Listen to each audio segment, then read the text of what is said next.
I love to share easy ways to sew beautiful things. I have traveled the world to do just that. In my travels, I have learned many things. One easy trick is to use sewing notions to simplify many tasks. You can save a great deal of time by using the proper equipment. That might just leave us time for activities like beautiful hand embroidery. I am honored that you've joined me today. Welcome to my sewing room.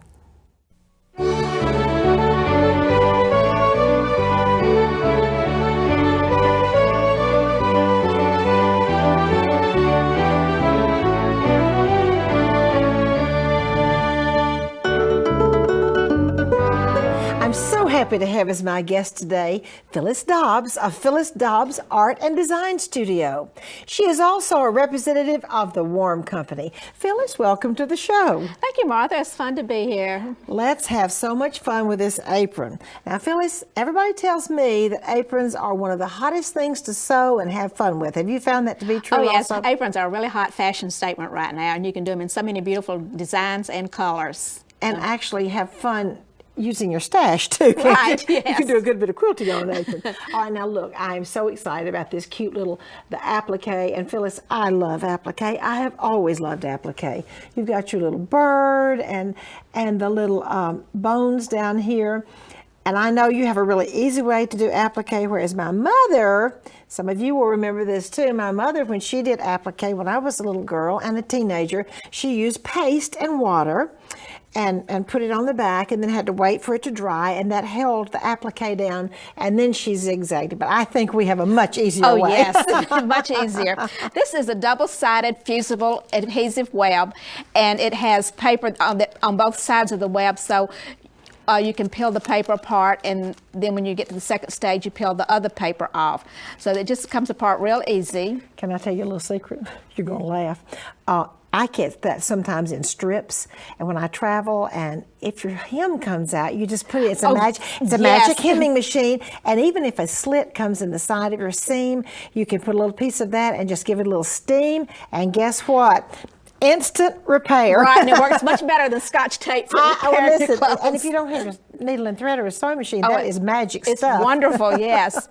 Okay, so then you take your pattern and you will place it on the one of the paper sides and reverse your pattern when you are doing this, so that you do have the pattern reversed from the way it should be on the front of your fabric. Okay, you will trace around it using, this is a pencil. This is a mechanical pencil, but use a pencil or just a mechanical pencil. Do not use ink, because ink will possibly stain your applique piece, which you don't want to happen. So always use a pencil. Okay, once I trace it on there, I then cut the piece out so you can see it's cut out, and I've removed the back paper, and I cut out so that I'm not on the line. I leave like a quarter or an eighth inch around the line when I cut it out. And then I can take this piece and press it onto the back of the fabric. Make sure you always put it on the back of the fabric.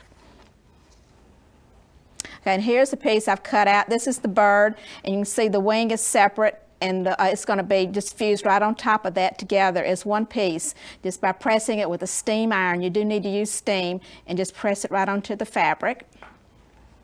And here I've got a piece where I've already pressed them to the background fabric. This is some of the bones, so they're ready to start appliquing. Okay, to applique, use a foot that has a zigzag or an open area so that you can see your stitch and has room for the needle to go back and forth. So you can use an open zigzag stitch on this and just have it wide enough so that it covers the edge of your fabric and just barely catches the fabric on the outside edge. So I usually like to start sewing on a straight area and then sew and just follow the fabric along, just barely covering the edge. And as you get to the corner, you can slow down and just gently take the curves. And if you have a really sharp curve, you can just kind of raise your pressure foot and just pivot the fabric a little bit so that you're sewing straight on the curve again.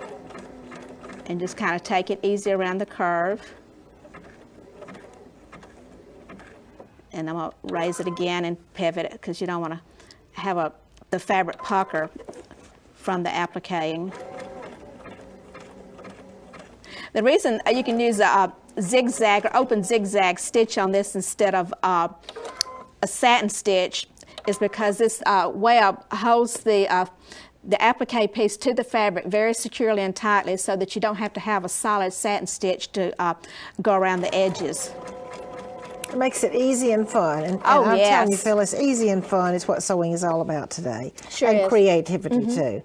Well, that is absolutely precious. Thank you so much. And again, I think we've come a long way in sewing. Definitely. And that's just steaming a seam shut or steaming this down for applique. I like it. Yes, it's fun. And now Phyllis has some wonderful sewing inspirations to share with you.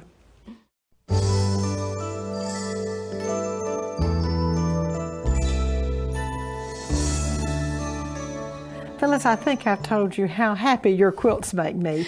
This has so many cute techniques on it. Your applique, which by the way in England they call it applique. Anyway, this is wonderful, and you've used a little button for embellishment. And then tell us about your use of beads in quilts. I love beads. I mean, what woman doesn't love beads? And I love to add them to quilting, sewing projects, anywhere I can, I'd add beads to it. Absolutely adorable. Very rarely do I see beads on a quilt. They make me happy too.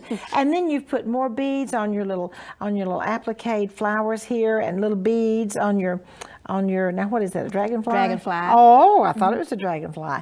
Now, you and I have just talked about how much we love holidays. Look at this. And this is I love table linens for holidays. And your applique, and guess what? I see more of your beads that you have. Oh, added. yes. It has that nice soft batting too, which I really like.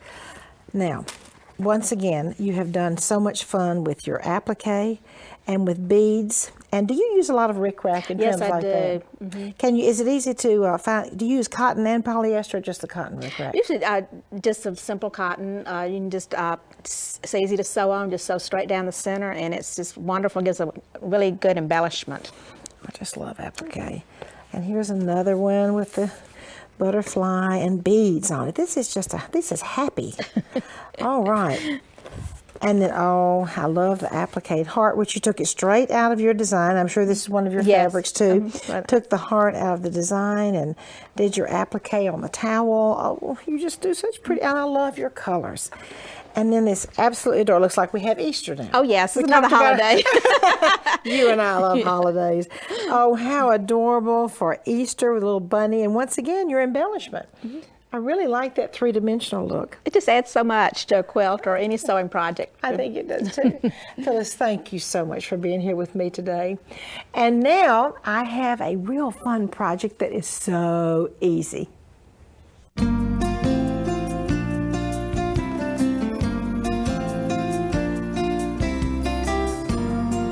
I'm so happy to have as my guest today Paula Bramwell from England. Paula is an educator for Floriani Products, which is a division of R&K Distributing. Paula, welcome to the show. Thank you so much. It's such a pleasure to be here. Today I want to talk about quilting and what you can do. A lot of us have been doing things with the t-shirts nowadays. T-shirt quilts are so popular. But you can take it a bit farther than having the t-shirts of where you've been to the concerts or the parks you've been to and things. Why not take and piece those t-shirts, those favorite ones, especially the ones with the prints and the little embroideries? A good way to do that is to use a nylon mesh fusible. You're going to iron that to the back of the t-shirts. Let that set go cold before you even start to cut it. Once that has happened, you can cut it on the bias, you can sew it on the bias. It works just the same as your regular cotton will. Okay. So it makes it so easy to work with. Now, fusible fleeces are coming in and they are fabulous. They hold everything in place and make it so good. Postcards and trading cards are so popular with the sewers and the paper people, like your card making, scrapbooks and all. Combine them. These have the fusible fleece. This is a quilt as you go piece. All you have to do, this has been an applique, and I've done the applique on the top. I have prepared the fusible fleece on the backing.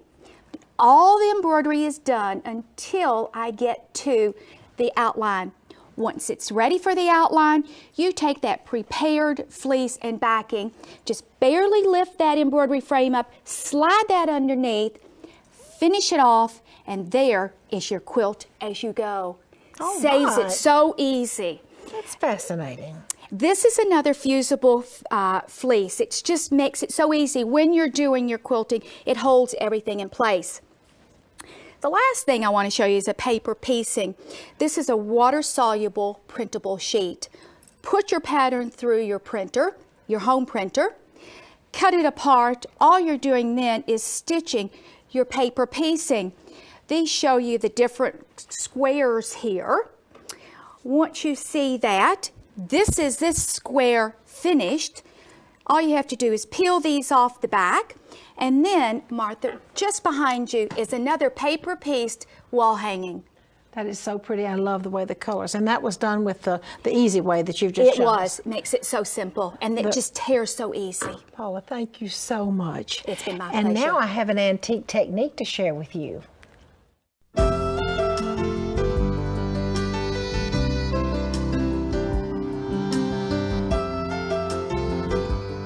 One of my favorite parts of this whole business has always been taking beautiful antique Victorian things, studying the details that were many times done by hand, and then figuring out a way to do them so much more efficiently but still get the beautiful effect of the beautiful clothes of the women that sewed many, many, many years ago, 100 or more years ago. This blouse is magnificent. One of these blouses, this particular blouse, a lady called me and said, Martha, I have beautiful things that were my grandmother's. Nobody in my family appreciates them. I want you to have it. And she sent a box. I said, oh, I'd love to. Well, she sent a box. When I opened this blouse, I was almost in tears. It is so beautiful. You can see the round insertion around the neckline. But look at this circle. I think this is one of the most beautiful techniques I'd ever seen. And I just thought about this lady who was so creative and made these beautiful circles, which really is a circle within a circle. And then the gathered lace around the edge. And then, of course, she has the beautiful release pin tucks and then the insertion. I'm going to turn this around though because I really want you to see the back. It is just as pretty as the front. Can you imagine the hours she spent on this gorgeous blouse?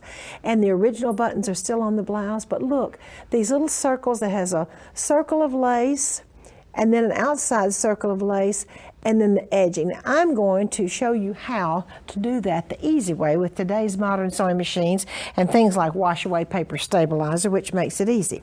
Now, I draw the template off on the wash-away paper stabilizer, and then many of you know how to lace shape. I'll give you a real quick lesson. I stick the pins in the board on the outside, and I'll go around the outside, and then of course I'll cut it to size, and I'll pull one of the gathering threads. Actually, the one on the outside is the easiest to pull, and it will pull it where all of that lays down. Now, after I have done the inside circle, I have mashed it together, zigzagged around the outside, and zigzagged the closure too. And now I'm ready to do my outside piece of lace, which I'll do in the same way. Put the pins in, and then I'll need to pull the threads and gather it. Here I've stitched the outside, put the pins in, and I pull the threads on this piece. You see I pull the gathering threads built in. And now I'm going to go over my sewing machine, and I'm just going to have the fun of zigzagging this down.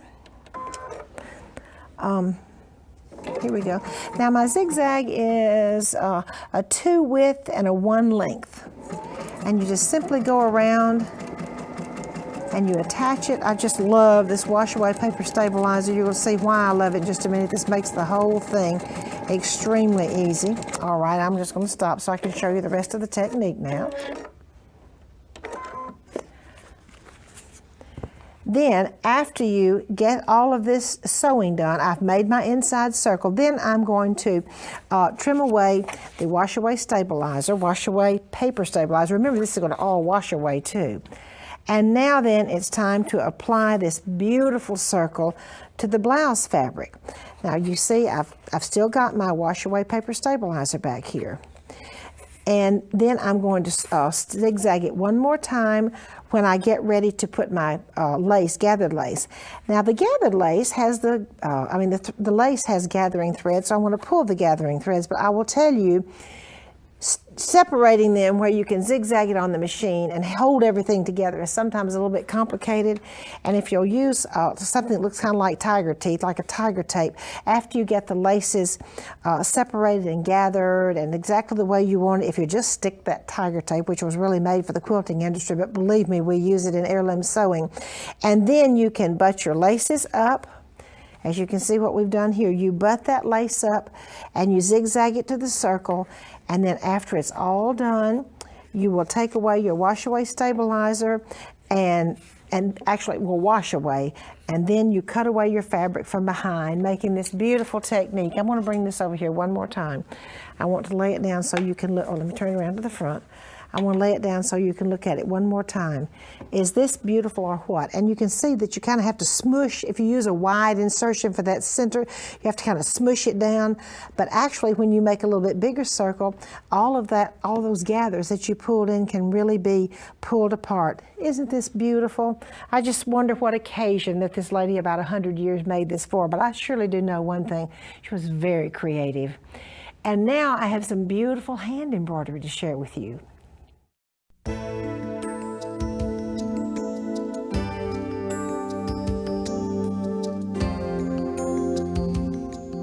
I'm so pleased to have as my guest today my friend Beverley Sheldrick from New Zealand. Beverley is a world-renowned embroiderer. She's a teacher at the Martha Pullen School of Art Fashion in Huntsville, and she is the teacher and designer of 2 silk ribbon embroidery CDs. Beverley, welcome to the show. Thank you, Martha. It's always just wonderful to be here with you. Now, Martha, today I would like to show our viewers some mice. And these are pretty little mice. They're just not going to scare us. Okay. They don't move too quickly. They don't move too quickly. Now, they're really quite simple to make. And placement is really the most difficult part about these ones. Now, we have here, first of all, a little straight stitch, just a straight stitch there, approximately about, I suppose, 5/8 inch long. Don't be tempted to make them too short.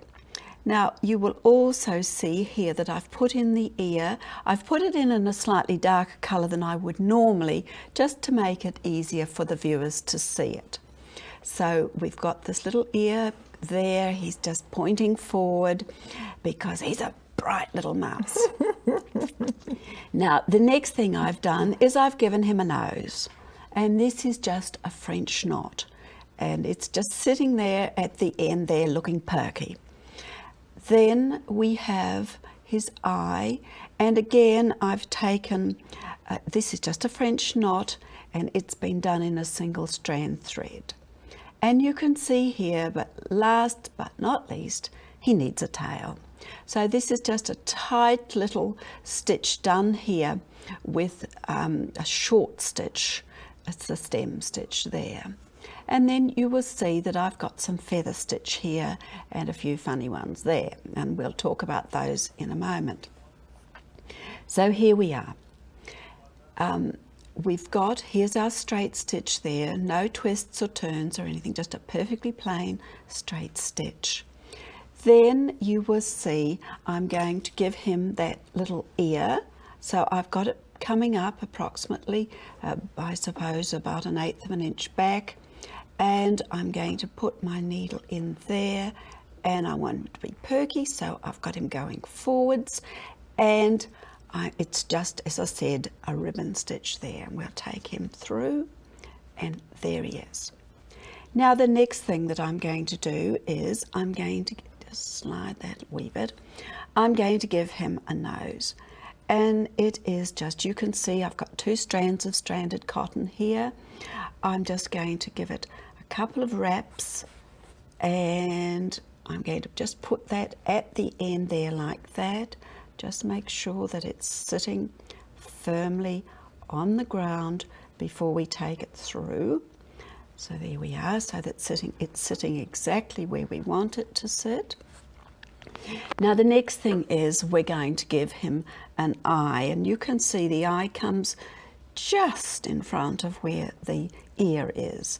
And this time I'm only going to give my French knot one wrap, and I've used a single strand thread because we don't want, he needs an eye of course because he's got to see, poor fellow, but he doesn't want a great big prominent poppy eye. So there he can now see. So last but not least, we're giving him this perky little tail. You can see I've already started doing it.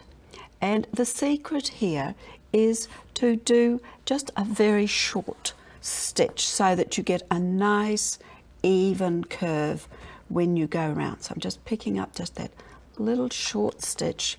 I'm using 2 strands of stranded cotton, but I'm just making a short stitch when I do that stitch so that it doesn't go all lumpy on me like that.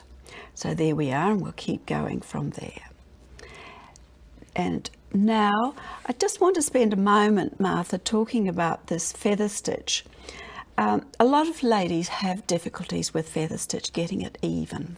So what I like to do is I get some machine thread. You can see I've got green here, and I've put in a row of machine stitching there, and in actual fact I've used a 3 length on the machine, and then I'm just going to feather stitch over that. Now the beauty of this is the stitch length is already decided for me, so all I have to judge is I have to just put it in. I have to judge the width from my machine stitch. It just makes life so much easier. And of course, if I was doing it at home, I'd be doing it upside down too, because I find it easier. I know it's not technically the correct way, but I find it does make it easier for me to judge. And you will see here, I've got some of these I call these tortured feather stitches because they are, as you can see from here and also from up here, they're certainly not even feather stitches, but it is tortured. The same. They're tortured, yes they are. Beverly, I absolutely love your little mice, your proper feather stitch, and your tortured feather stitch. Beverly, thank you so much. You're welcome, Martha. And now I would like to share a piece from my vintage collection with you.